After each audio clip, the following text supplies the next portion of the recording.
সর্বশেষ খবর জানাতে সরাসরি যুক্ত হচ্ছেন সহকর্মী আশিকুর রহমান ডিফেন্স। আমরা সরাসরি চলে যাচ্ছি তার কাছে। ডিফেন্স, এই যে রংপুরে নৃশংস হত্যাকাণ্ডের ঘটনায় তো ইতোমধ্যে 2 যুবককে আটক করা হয়েছে, তো পরবর্তী আইনগত কি ব্যবস্থা নেওয়া হচ্ছে আর পুলিশ কি বলছে এই বিষয়ে আমাদেরকে বিস্তারিত জানাবেন। মুনিয়া, আপনি খবরটি পড়ছিলেন এবং আপনি যেটি বলছিলেন যে এই ঘটনায় ইতিমধ্যেই দুজন খুনিকে আটক করা হয়েছে। আমি একটু জানিয়ে রাখতে চাই, আমি ঠিক এখন এই মুহূর্তে যে স্থানটিতে দাঁড়িয়ে আছি, ঠিক এই বিল্ডিং এর ছাদ থেকেই কিন্তু এখন স্ক্রিনে যে ছাদটি আমরা দেখানোর চেষ্টা করতেছি, ওখানে পুলিশ সদস্যরা আছেন, সেই ছাদেই কিন্তু প্রথম হত্যাকাণ্ডের যে ঘটনা সেটি কিন্তু শিকার হয়। অর্থাৎ জিলা স্কুলের সাবেক শিক্ষক গণপতি চক্রবর্তী, তিনি কিন্তু এই প্রথম হত্যাকাণ্ডের শিকার হন ঠিক এই এই ছাদটার মধ্যে। যেটি পুলিশ বলছেন যে আসলে এই ছাদ বেয়ে এই ছাদের মধ্যে দুজন মাদকসেবী অর্থাৎ ধৃত যে দুজন খুনি, যাদেরকে বলা হয়েছে যে সিদ্ধার্থ এবং মুগ্ধ, তারা এখানে এই ছাদে বসে ইয়াবা সেবন করার সময় গণপতি চক্রবর্তী তাদেরকে দেখে ফেলেন এবং তাদেরকে বাধা দেন এবং কারণ জিজ্ঞাসা করেন যে তারা কেন তার ছাদের মধ্যে এসে ইয়াবা সেবন করছেন।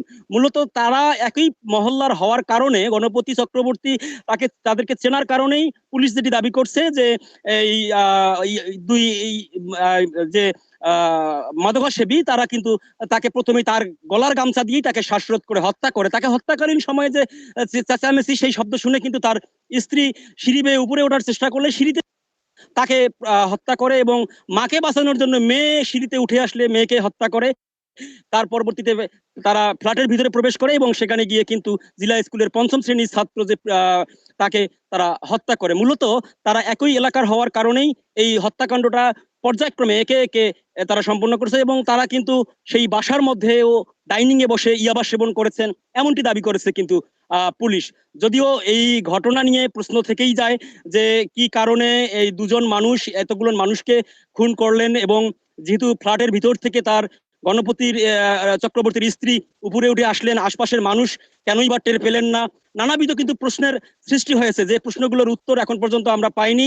তবে পুলিশ বলছে যে যে আলামতগুলো উদ্ধার করা হয়েছে সেই আলামতগুলো ফরেনসিক পরীক্ষার পর সেখানে কিন্তু তারপর তারা কিন্তু বলতে পারবেন যে এই ঘটনার নেপথ্যে আরো কিছু আছে কিনা। পুলিশ যেটি দাবি করছে এবং আমাদেরকে জানিয়েছে সংবাদ সম্মেলনে আজকে যে ধৃত যে দুই মাদকসেবী সিদ্ধার্থ এবং মুগ্ধ, তারা দুজনেই আত্মীয় এবং একজন স্বর্ণকারের দোকানে কাজ করেন এবং আরেকজন এই স্থানীয় একটি মাছ বাজারে দোকানে কাজ করেন এবং মূলত তারা ঘটনাটাকে ভিন্ন খাতে প্রবাহিত করার জন্যই ডাকাতির নাটক সাজিয়েছে। অর্থাৎ এলোমেলো ভাবে তারা জিনিসপত্রগুলো এলোমেলো ভাবে ছড়িয়ে ছিটিয়ে রেখেছে এবং কিছু স্বর্ণালঙ্কার তারা সেখান থেকে নিয়ে গিয়ে পার্শ্ববর্তী মন্দিরে রেখে দিয়েছে। তবে আমরা স্থানীয়দের সঙ্গে কথা বলেছি এবং এই রংপুরের বিশিষ্টজনদের সঙ্গে কথা বলেছি, তারা এই ঘটনায় কিছু প্রশ্ন রেখেছেন যে প্রশ্নগুলোর উত্তর এখন আমরা পুলিশের তরফ থেকে পাইনি এবং ঘটনার পারস্পরিকতায় সেই প্রশ্নের উত্তরগুলো মেলেনি। সব মিলিয়ে এই ঘটনার গভীর তদন্ত চলছে। এখনো পুরো এলাকাটি পুলিশ ঘিরে রেখেছে যাতে করে কোনো আলামত নষ্ট না হয়। পরবর্তীতে তারা আরো গভীর তদন্তের মাধ্যমে এবং ফরেনসিক রিপোর্ট পাওয়ার পর এই বিষয়গুলো আরো জানা যাবে। বলে রাখি, এই ঘটনায় একটি মামলা হয়েছে এবং সেই মামলায় ধৃত দুই মাদকসেবী সিদ্ধার্থ এবং মুগ্ধকে আদালতে সোপর্দ করা হয়েছে। মুনিয়া, ডিফেন্স, আপনাকে ধন্যবাদ।